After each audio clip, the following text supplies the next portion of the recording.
The soft afternoon sunlight filtered through the large glass windows on the second floor of Nathan Reed's estate, casting a golden hue across the oak floor and reflecting off the polished surface of his desk.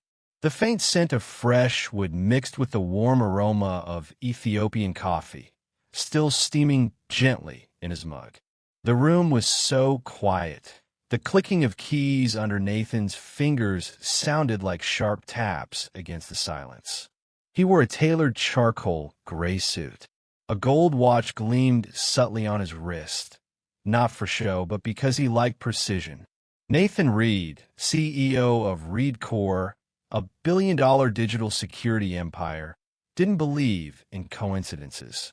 He didn't allow vulnerabilities, and he never let emotions blur judgment. Until Zoe walked in. The 9-year-old black girl, her hair neatly braided into twin buns, had eyes deep and quiet like a storm held back. Nathan still remembered their first meeting in the hospital, after the car crash that claimed both her parents. Zoe hadn't cried, hadn't screamed. She just stared, eerily silent. That silence was exactly why Nathan had brought her home. He'd hired a private teacher, a trauma therapist, and his most trusted housekeeper, Mrs. Hattie, who had worked for the Reed family for 3 decades. Today, Zoe entered his office without knocking, her steps light but uncertain. Nathan frowned slightly, but relaxed when he saw her small frame hesitating at the threshold. "Do you need something?" he asked gently, voice low and steady. Zoe's eyes flicked around the room. She stood near the door, as if it were the only safe place in the space. Then she whispered, so faint it was nearly carried off by the air, "There's a camera in your office." Nathan tilted his head. "Camera." Zoe swallowed. "But it's not yours." Something cold slid down Nathan's spine. His hands paused midair. Could this be a joke? A child imagination? "Where did you see it?" he asked, rising slowly. Zoe didn't answer. She simply pointed toward the cityscape painting hanging behind his desk. It was a gift from Lana, his fiancée, a few months ago. She'd said with a laugh, "Your office is all steel and ice. It needs something that breathes." Nathan walked over to the painting. Carefully, he lifted it from the wall. Behind the canvas, embedded in the wooden frame, was a tiny black dot no bigger than a button. He leaned in. This wasn't a random dot. It was a lens. His heart thudded. Nathan had worked with military-grade surveillance tech. He knew what this was, a wireless, long-range spy cam, and it had never been registered on his Reed Corp system. "How did you find it?" he asked, not taking his eyes off the frame. Zoe replied quietly. "It blinked at night, blue light." He turned, surprised. "You stay up that late?" Zoe nodded, then pulled a worn tablet from her hoodie pocket, one Nathan had given her weeks ago. On the screen was a network scan app, displaying an unregistered signal floating within his office's range. "I traced it from my bedroom," Zoe said evenly, like narrating a dream. "What else did you find?" Nathan sat back down, motioning for her to continue. Zoe tapped on the network map. It showed 5 unknown devices inside the house. His office, the master bedroom, the living room, the old study upstairs, her own room. It felt like a slap. Only he and Lana had access to install any kind of equipment in those areas. And Lana couldn't have, could she? He exhaled sharply, his brow furrowed. "Have you told anyone else?" Zoe shook her head. "Just Mrs. Hattie. She told me to tell you." Nathan looked into the girl's eyes full of fear, yet holding a fragile thread of trust. He rose and picked up the phone. Within seconds, Mrs. Hattie answered. "I had a feeling she'd tell you," the housekeeper said calmly. "Don't blame the child. She's sharper than we give her credit for." "Do you have any suspicions?" Nathan asked. "Edo, but I had no proof. I didn't want to cause trouble if I was wrong. But now it's clear." Nathan hung up. He turned to Zoe. "You just might have saved me again." Zoe shrugged. "I just Don't want anyone watching me sleep. The words hit Nathan like a punch. He knelt to her level and placed a steady hand on her shoulder. I promise, no one's going to do that again. Her gaze softened. Not a smile, but a lessening of tension. Outside, dusk painted the sky purple.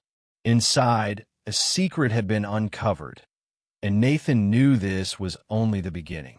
Nathan stood in front of the uncovered wall. The picture frame in his hand now felt heavier than it should. He ran his thumb across the tiny black lens embedded in the back of the canvas. It was perfectly flush with the surface. Nothing about it looked accidental. He turned to Zoe, who stood silently near the edge of the desk, her eyes fixed on the device like it might bite. You said it blinked at night, Nathan repeated. Zoe nodded. And you tracked it? She raised the tablet again and showed him a series of signals on a crude hand-drawn floor plan she had downloaded. The layout was simple, but the red blips weren't. You found all of these? He asked, his voice barely above a whisper. Zoe nodded once. They weren't like the others. They didn't match your network. Nathan felt a chill creep over him. There were 5 devices, 5 surveillance cameras scattered across his home. Every one of them was in a private space. Not in common areas, not in guest rooms. No, these were placed where they'd catch his personal life. He tapped one of the signals. This one's in my bedroom. Yes, Zoe replied softly. And one in mine. Nathan sat down heavily in his chair, the full weight of what she was saying crashing into him. Someone had invaded their lives. Not just watched, but planned. Placed these devices where they would gather the most sensitive, intimate moments. And that someone had access. How long have they been active? Zoe hesitated. They blink between midnight and 4. Every night. I recorded their pattern. But I only noticed a few weeks ago. Nathan opened his secure dashboard and began scanning for activity logs, toggling system overrides, disabling backups, anything that could help isolate or confirm what she found. But to his horror, none of the devices showed up on his internal system. Whoever installed them knew how to bypass read core firewalls. This wasn't amateur work. He took a breath and reached for his private phone. I'm calling someone, he muttered. Someone I trust. But then paused. He couldn't trust his own security team. If this was an inside job, any one of them could be compromised. He looked at Zoe. She had quietly sat on the leather couch, legs curled beneath her, eyes wide but calm. She looked at him like she was waiting for what he didn't know. Perhaps for him to decide whether he believed her, whether he'd act. He walked to the wall where the painting had hung. Carefully, he examined the plaster. Slight impressions in the drywall told him something had been removed and replaced more than once. He muttered, You don't plant one camera and stop there. He stood still for a moment, mind racing, thinking through every memory, every encounter, especially one. The painting. It had arrived 2 months ago, delivered personally by Lana McKenna, his fiancée. He remembered her words when she brought it in. I saw it and thought of you immediately. All cold lines and sharp glass. Like you, babe. You need some softness in here. Softness.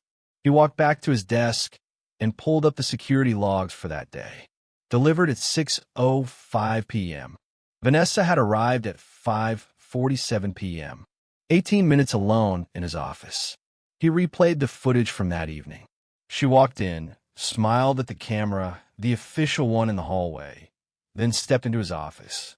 After that, the feed cut for 12 minutes. When it came back on, she was placing the painting carefully above his desk, humming to herself. 12 missing minutes. Exactly the time it would take to install a covert surveillance device. He cursed under his breath. Zoe, he said, his voice hardening, you still have that signal map? She nodded. I want to know where they're transmitting. Can you trace it? Zoe hesitated. I tried. The signals bounce. But I think they go downtown. Somewhere near 6th and Brazos. Downtown Austin. That was commercial property. Cheap office spaces. Data hubs. private warehouses. It made sense. Nathan stared down at the girl, 9 years old, and smarter than most engineers he'd hired. You did good, he said softly. She didn't smile, just whispered, Are we safe? He didn't answer right away. Then, not yet. But we will be. Just then, the doorknob turned. Nathan instinctively covered the camera with a notepad and tucked the tablet beneath a folder. Zoe straightened, face suddenly blank. Lana stepped in, dressed in cream and carrying 2 glasses of white wine. Still working? She teased. Come on, it's almost sunset. Nathan turned, forcing a smile. Time flies. She walked over and handed him a glass. To late nights and early billions. He clinked his glass against hers. Zoe watched, silent, unmoving. Lana turned to her. Hey, sweetheart. Doing okay? Her voice was honey-sweet, her smile impeccable. Zoe nodded slowly. Yes, ma'am. Well, don't stay cooped up with this grump all day, Lana laughed. Go get some fresh air. Zoe slid off the couch and left the room quietly. As soon as the door clicked shut, Nathan said, That painting you brought me. Lana sipped her wine, pretending innocence. Why that one? Lana tilted her head. What do you mean? Why that painting? From all the others you could have picked. She laughed. Because it reminded me of you. A little cold, a little distant, but beautiful in your own tragic way. Nathan smiled thinly. I don't think I ever asked where you bought it. Lana shrugged. Some gallery. I don't remember. He watched her carefully. She lied beautifully. That night, Nathan stood in front of the floor-to-ceiling windows of his master bedroom, watching the Austin skyline flicker in the distance. The glass of untouched wine in his hand had long gone warm. Behind him, Lana laughed softly from the bathroom as she brushed her hair. You're quiet tonight, she said, stepping out in a silk robe the color of moonlight. Something on your mind? Nathan didn't answer. He turned slowly to face her. Just tired. Meetings all day. Lana walked over and placed her hands on his chest. You know, if you keep bottling everything up, one day you'll just explode. Nathan smiled faintly. I'll take that risk. She tilted her head and pouted playfully. Nathan, come on. You're being distant again. His eyes didn't leave hers. Tell me about the gallery. The one where you bought the painting. Lana blinked. Gallery, the one that reminded you of me. She gave a soft laugh, brushing a strand of hair from his shirt. Oh, that. It was downtown. I forget the name. Why? Nathan took a slow sip of his wine, trying not to choke on the sour taste. She was too smooth, too fast with the deflection, and it only confirmed his suspicion. Just curious, he replied. But inside, alarms were blaring. He'd checked with his private assistant earlier that day. There was no record of Lana purchasing anything from any known gallery in the city in the last 6 months. No receipts, no credit card charges. Not even a casual visit in her GPS history. The painting had not come from a gallery. It came from somewhere much darker. Lana didn't notice his internal shift. Or maybe she did, and didn't care. She curled into his side, head resting on his shoulder, and sighed. I'm so glad we're finally in a good place, she whispered. After all we've been through. Nathan didn't respond. He couldn't. He was replaying every memory. Every warm smile, every whispered, I love you, every casual suggestion she'd made over the past few months that now seemed rehearsed. And then there was Zoe. He remembered the way Zoe had looked at Lana earlier that day. Silent, frozen, not scared but watchful, like an animal studying something that looked safe but smelled of blood. Downstairs, the library. Mrs. Hattie sat in a worn leather armchair, knitting quietly. Zoe sat cross-legged on the rug, her tablet on her lap. The room was warm, safe, and surrounded by thick walls that muffled sound. A perfect place to whisper secrets. She's still here, Zoe said, eyes glued to the screen. Of course she is, Hattie murmured. She wants you to forget she ever wasn't. Zoe glanced up. What do we do now? Hattie stopped knitting. We don't do anything. We let him do what he was born to do. Figure it out. Zoe tapped the screen. A digital map displayed glowing nodes, each one a signal source from the hidden cameras. She zoomed in and traced the signal's bounce patterns. They all converged into one location, a building she'd marked earlier with a red X. Storage Hub 92, she whispered. The next morning, Nathan stood at the mirror, tying his tie as Lana appeared behind him, still in bed. You're leaving early, she mumbled. Meeting in South Congress, he lied. It's a quiet one. Lana rolled over, stretching. Want me to send over lunch later? I'll be busy. He left without another word.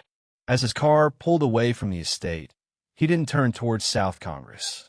Instead, he headed directly for Storage Hub 92, an unassuming beige building squatting between two glass towers in downtown Austin. He had no appointment, no key card, but Nathan Reed didn't need one. He had access to more digital doors than most people had physical ones. He parked, checked for cameras, ironic, and made his way inside through a side entrance Zoe had pinpointed. Unit 317. It took less than 10 minutes to locate. He entered using a clone code, one Zoe had quietly pulled from the signal handshake. Inside, the air was stale. No lights, just a single rack of servers buzzing in the dark. Nathan approached the main server and inserted a secure flash decryptor. It took a few seconds to breach the system, and then there it was. Footage, hours of it. Living room, office, bedroom, bathroom, Zoe's room, even the garage. Every angle, every word, every gesture. They had been watched for months. He opened one file. A date. 3 weeks ago. He clicked play. Nathan sat at his desk on a conference call. Lana entered the room quietly, her phone to her ear. Yes, he's here now, she whispered. No, he doesn't suspect anything. A pause. Then, yes, I'll get the file. Just give me 2 more weeks. She ended the call and smiled at the camera. This camera, the one behind the painting. Nathan's blood ran cold. He downloaded everything, and then he crushed the server. That night, dinner was quiet. Lana chatted about meaningless things. Wine, influencers' spa treatments. Nathan nodded and smiled, but said little. Zoe sat beside Mrs. Hattie at the far end of the table, eating slowly, eyes never leaving Lana. When dessert came, Lana leaned toward Nathan and whispered, You seem off. Are you okay? He smiled back. You'll see tomorrow. She tilted her head. Tomorrow. He reached across the table and gently patted her hand. Tomorrow's going to be illuminating. The following morning was quiet, too quiet. The usual hum of the estate was muffled, almost wary. Even the birds outside seemed to avoid the house. Nathan Reed was already dressed when Lana McKenna awoke. She rolled over, rubbing her eyes. You're up early again. Nathan stood near the window, his back to her, watching the sun rise over the Austin skyline. There's something I need to take care of this morning, he replied evenly. Lana sat up, her voice laced with faux concern. You've been tense lately. Is everything okay? He turned, smiled faintly. Everything's clearer now. She narrowed her eyes for a split second, but it passed quickly. Should I make us breakfast? No need. Mrs. Hattie's already started. Lana frowned, subtly annoyed. She hated when he prioritized the staff over her. Nathan, but he was already walking away. I'll be back by lunch. Across town, downtown Austin. Nathan parked in a private garage adjacent to the building that housed Storage Hub 92. He wore a simple black coat over his suit and carried a discreet hard case. His expression was unreadable, calm, but his eyes were steely. He took the elevator to the rooftop, not to enter the building through the front this time, but to tap into the secondary relay point that Zoe had discovered. Because after destroying the server 2 days prior, Nathan knew there had to be a backup. And he was right. Zoe had shown him a bounce pattern. Signals looping not just from the house to the storage unit, but onward. Somewhere else. An encrypted relay. From the rooftop, Nathan used a signal amplifier to triangulate the source. The signal pulsed strong from a nearby building, a luxury co-working space leased by shell companies. He smiled grimly. Found you. Inside the co-working space. The front desk receptionist barely looked up as Nathan walked in, flashing a fabricated ID that Zoe had mocked up the night before under one of ReedCor's lesser-known subsidiaries. Suite 1107, he said confidently. Of course, Mr. Ross, the receptionist chirped. The door to 1107 opened with a biometric override. Nathan stepped into a sleek room filled with high-end hardware. Multiple screens, databanks, servers, and a familiar laptop resting in the center of the room. Lana's. It wasn't even disguised. Her initials, LM, were engraved on the cover in gold. He powered it up, and there it was, the full control interface for the camera system. Not just his home, but a web of other locations. Dozens of feeds, boardrooms, bedrooms, conversations, secrets. She'd been running an entire operation. Video files were labeled with company names, competitors, partners, government contractors. He opened one folder marked ReedCor Priority. Inside were saved video snippets of him negotiating private deals, speaking on secure lines, accessing prototypes, and one labeled Zoe Test Case. He clicked on it. Zoe, sitting on the edge of her bed, clutching her stuffed bear, whispering softly to herself. The angle was high, directly above her dresser. Lana's voice from behind the camera feed. Subject shows signs of trauma regression. Child remains mute in most environments. Highly observant. Could be leveraged for later manipulation if needed. Nathan slammed the laptop shut. The rage that boiled inside him was unlike anything he'd ever known. Not because he had been spied on, not even because corporate secrets had been stolen, but because Zoe had been treated like a test subject. A wounded child turned into a tool. By someone he had trusted, loved, proposed to. Dinner was served as usual. Roast duck, garlic green beans, mashed sweet potatoes. Lana was radiant in white silk, her hair swept into a loose bun. Nathan, she said sweetly, I was thinking we should take a weekend trip. Clear your mind. He sipped his wine. Maybe next weekend. She smiled, but he could tell she was scanning him, watching for cracks. Across the table, Zoe pushed her food around with her fork. She didn't eat much anymore. Mrs. Hattie stood silently near the wall, her arms crossed. Nathan set his wine down, stood up, and tapped his glass. I have an announcement. Lana looked up, startled but intrigued. You do? Nathan nodded. It's been a hectic few weeks. I've been re-evaluating priorities. Lana's smile widened, clearly thinking he was about to propose an elopement or some romantic gesture. I've decided, he continued, that full transparency is the only way forward. He turned to Zoe. Would you like to help me, sweetheart? Zoe stood slowly and walked over to him. Nathan reached into his pocket and took out a small device, a remote trigger. He clicked it. All the lights dimmed, and the wall screen came alive. Lana's face paled as the footage began to play.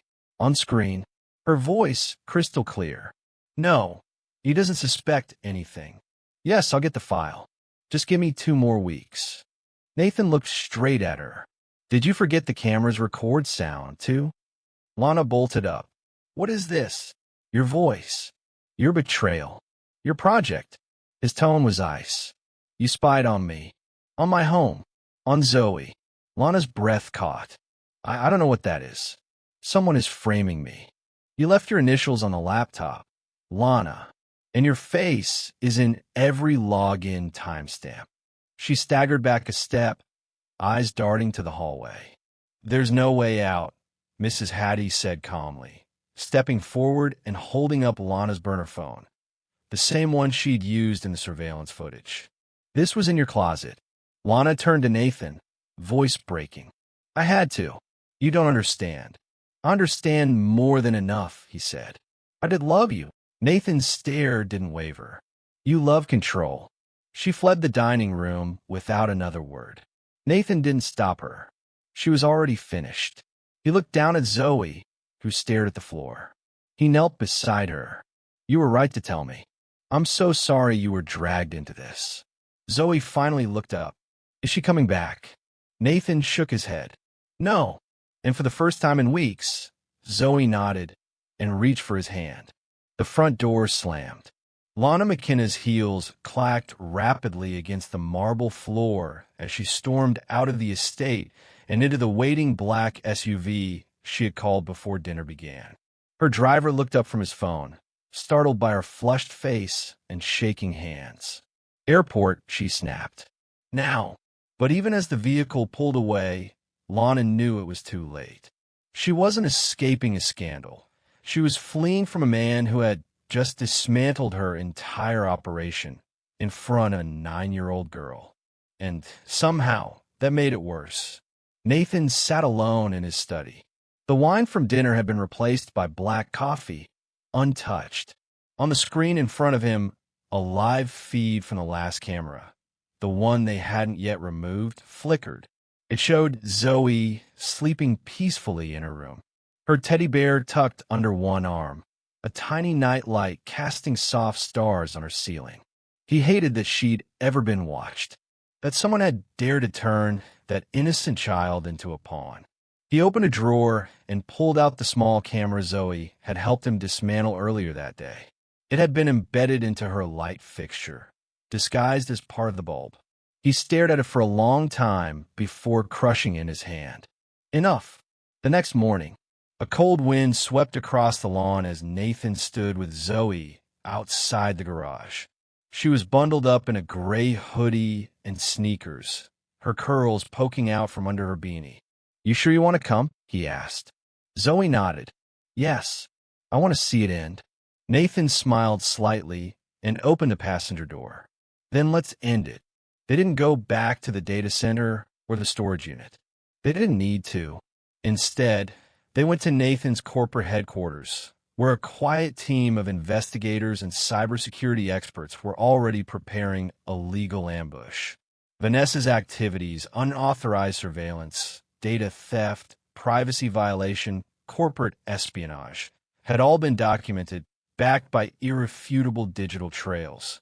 Zoe sat in the corner of the glass-walled conference room, watching the adults quietly coordinate. No one treated her like a child anymore. She wasn't just the niece of a CEO.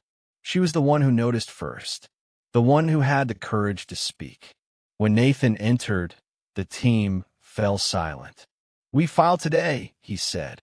"Send the footage to the DOJ and to every board member." She was working for Havoc's Technologies. "Cross-reference the call logs. If any of our competitors are involved, I want them named." A tech specialist raised a hand. "There's still one unaccounted for camera." Nathan looked up. "Where?" The man hesitated. "In your office, but in your chair, embedded in the upholstery."